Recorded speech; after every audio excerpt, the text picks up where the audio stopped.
Today is Monday, December 9th. We'll tell you how a decades-long dynasty came crashing down in Syria and how the U.S. is responding with force. Also, President-elect Trump's first TV interview since the election, what he said about pardons, inflation, immigration, and more. Plus, why America's milk is now being tested in bulk. What's next for TikTok after another setback in court? And how Taylor Swift wrapped up her record-breaking Eras tour. Those stories and more news to know next.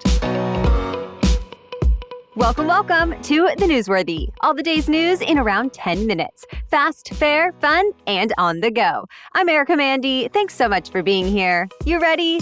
Let's do this. One of the world's longest-running and most brutal dictatorships has come crashing down. Syrian President Bashar al-Assad's regime fell over the weekend, ending the reign of his family that's ruled over Syria since the 1970s. The president himself fled the country, and Russian state media report he's being granted asylum in Moscow. It took less than 2 weeks for rebel fighters to capture Syria's major cities, the latest one being the capital of Damascus over the weekend. And with that, al-Assad gave orders for a peaceful transfer of power. Celebrations broke out around the country. Many Syrians are claiming victory since, over the past 14 years, they've been living under a civil war with a government that routinely attacks its own people.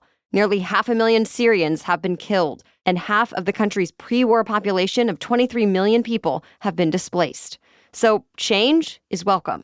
President Biden called this a, quote, moment of historic opportunity. But there's still a lot of uncertainty about what comes next. The main rebel group that took down Assad has its own record of terrorism and human rights abuses. And even though the rebels say they've moved past the extremism, Biden made it clear, quote, we will assess not just their words, but their actions. Also yesterday, the U.S. carried out a major round of airstrikes against ISIS targets. In fact, it was one of the largest military strikes in months, with the U.S. military saying it doesn't want ISIS to try to take advantage of the situation by gaining ground or gaining control over weapons the Assad regime left behind. The Syrian rebels say they're willing to work with the international community to move towards stability. But President-elect Trump said the U.S. should have nothing to do with the situation, saying, quote, this is not our fight. For now, though, the Biden administration has officials on the way to the region to offer assistance. To be continued. Ukraine is getting another massive military aid package from the U.S. This one is for long-term contracts. The announcement was expected since the Biden administration is rushing to spend money Congress approved for Ukraine now before President-elect Trump takes office next month. Since Trump has criticized U.S. aid for Ukraine in the past, and it will be up to his administration to decide what to do with the rest of the money. With this latest influx, the U.S. has now given Ukraine more than $62 billion in military aid since Russia first invaded in early 2022. The announcement came on the same day President-elect Trump met with Ukrainian President Volodymyr Zelensky. Afterward, Trump told the New York Post they spoke about a ceasefire, and Zelensky called the meeting good and productive. During his first major sit-down interview since winning the White House, President-elect Trump made it clear he has plans for his very first days of his second term. On NBC's Meet the Press, Trump repeated his mantra, drill, baby, drill, in reference to his plans to roll back regulations and increase oil drilling. Trump also doubled down on his promise to carry out mass deportations and said he didn't want to break up families, so he would deport children who are U.S. citizens if their parents are in the U.S. illegally. He also said he would end birthright citizenship on day one. Another first-day priority, pardoning some of the people involved in the January 6th Capitol riot, even those who pleaded guilty. The president-elect also stood by his plan to impose new tariffs on imports, even though he could not guarantee they wouldn't lead to more inflation, aka prices going up. A few more takeaways. Trump said he won't raise the age requirement for Social Security or Medicare, and he doesn't have plans to appoint a special prosecutor to investigate President Biden. As Trump put it, quote, retribution will be through success. He also said unity is born from success and promised to treat people who didn't vote for him just as well as those who did. Authorities say the net is tightening around the man who shot and killed United Healthcare CEO on a Manhattan sidewalk last week. But as of this morning, still no arrests. Police say they found the gunman's bag on Friday, and ABC News cites sources who say there were only 2 items inside, a Tommy Hilfiger jacket and Monopoly money. Notably, no gun. Then on Saturday, police released more photos of the shooter, this time through a camera mounted on a taxi. They also have photos and videos taken from surveillance cameras on nearly every building and block near the crime scene. But even with facial recognition technology, they have not been able to ID him. And now investigators believe he's left New York City. One place surveillance cameras caught him was at an uptown bus station that has routes leading all over the country. So the FBI is helping with a nationwide manhunt. Over the weekend, the FBI announced a $50,000 reward for tips leading to an arrest. That's on top of the $10,000 the NYPD offered. And investigators say they're confident this killer will be caught. One of the world's most popular social media apps is inching a little closer toward a ban in the U.S. A federal appeals court denied a petition by TikTok and upheld a law that says the app's Chinese parent company must sell by the middle of next month or be banned. 3 judges unanimously said the law, which was passed in April citing national security concerns, did not violate the Constitution, despite TikTok arguing that the law would infringe on free speech rights. The question now is, what does this mean for all the 170 million Americans on TikTok?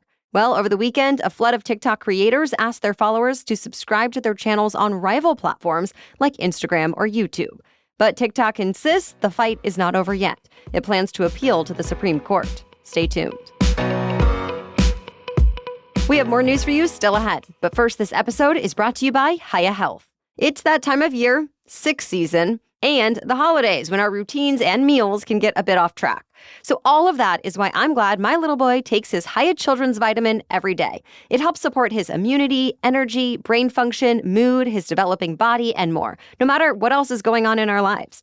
I actually chose Hiya after doing a lot of my own research and before they sponsored this podcast. Hiya is formulated with the help of nutritional experts and is pressed with a blend of 12 organic fruits and veggies, then supercharged with 15 essential vitamins and minerals. And what was important to me was that the vitamin was not just a bunch of sugar.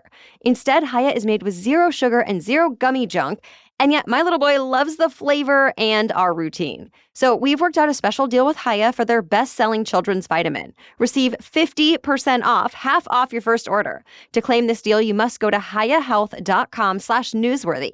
This deal is not available on their regular website, so go to hiyahealth.com/newsworthy and get your kids the full body nourishment they need to grow into healthy adults. hiyahealth.com/newsworthy.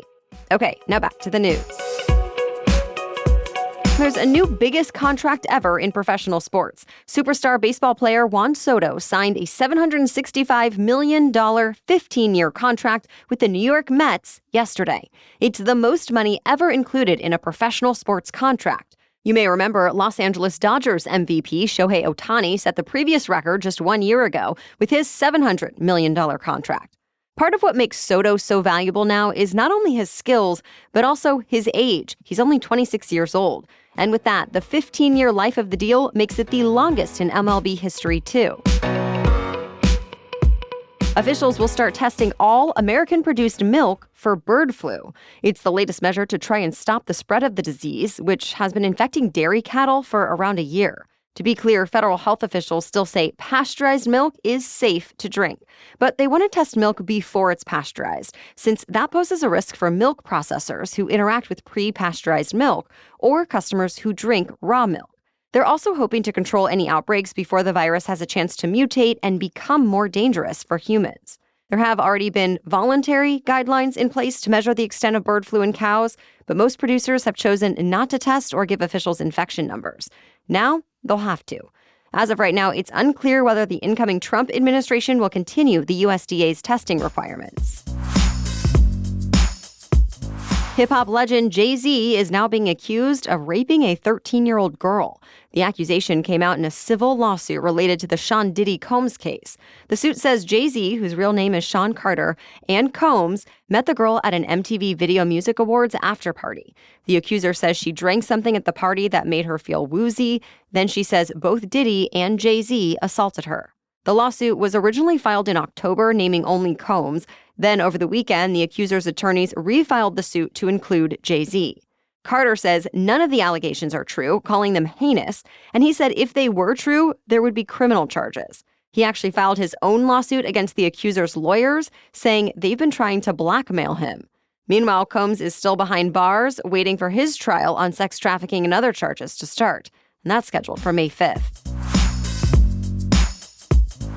Well, Taylor Swift's record-breaking, history-making Eras Tour is officially over. The last show happened last night in Vancouver, Canada. Swift thanked the more than 50,000 fans who turned out for that show and the millions of others who caught the show at some point, saying the tour has been the adventure of a lifetime. In nearly 2 years of the Eras Tour, Swift visited 5 continents, playing hundreds of songs over about 150 shows, and according to Forbes, grossed at least $2 billion. It's the highest-grossing tour of all time, and the movie about the tour also became the highest-grossing concert film of all time. Basically, the Eras Tour was the most financially successful tour ever. Not to mention the huge cultural impact it had, with fans sometimes traveling across continents for a chance to see the pop star. As for what's next, Swift hasn't said what she'll do, though in 2022, she signed a deal to direct a film based on her own script. That's it for the main news, so now it's time for Money Monday, when we talk about one interesting money-related news story. But first, thanks to our sponsor, Lumi. Give yourself the gift of smelling and feeling great this holiday season with Lumi deodorant. Look, I've tried a lot of different deodorants, and hands down, Lumi is my favorite. In fact, since learning about Lumi, I've continued to buy it with my own money, despite them sponsoring this podcast, because it truly is my go-to. And it's nice to know that Lumi is safe to use anywhere on your body. I especially appreciate that Lumi does not just mask odor with fragrance. Instead, Lumi is formulated and powered by mandelic acid to stop odor before it starts. It's clinically proven to block odor all day and control odor for up to 72 hours. And Lumi's starter pack is perfect for new customers. It comes with a solid stick deodorant, cream tube deodorant, 2 free products of your choice like mini body wash and deodorant wipes, and free shipping. As a special offer for listeners, new customers get 15% off all Lumi products with our exclusive code. And if you combine that 15% off with the already discounted starter pack, that equals over 40% off their starter pack. So use code NEWSWORTHY for 15% off your first purchase at LumiDeodorant.com. That's code NEWSWORTHY at LumiDeodorant.com. Please support our show and let them know we sent you. Okay, now back to Money Monday. Not only is holiday shopping reaching record levels this year, but also the rate of returns is going up too. A new report from the National Retail Federation and the return management company Happy Returns found 17% of all merchandise sales in 2024 will be returned. And that's up from a return rate of about 15% last year. And while returns happen all the time, they reach a peak in the weeks ahead. As you may guess, the rise of online shopping during and after the pandemic is at least one major factor in the rise of returns. In fact, Happy Returns found nearly 2/3 of consumers will buy multiple sizes or colors and then send back what doesn't work. There are obvious benefits for the customer, but the problem for retailers is that it can cost them almost 1/3 of an item's original price just to process the return, and then that item often can't be put back on sale. Then there's the environment. Sending products back, even if they can be repackaged and resold, generates more carbon emissions, or returned goods go straight to landfills. So most U.S. retailers rolled out stricter return policies last year. But that's caused some backlash. 3/4 of shoppers now check the return policy before clicking buy and consider free returns a key factor in deciding whether to buy something in the first place. All right, thank you so much for joining us today. We'll be back with even more news to know tomorrow. For now, have a great day.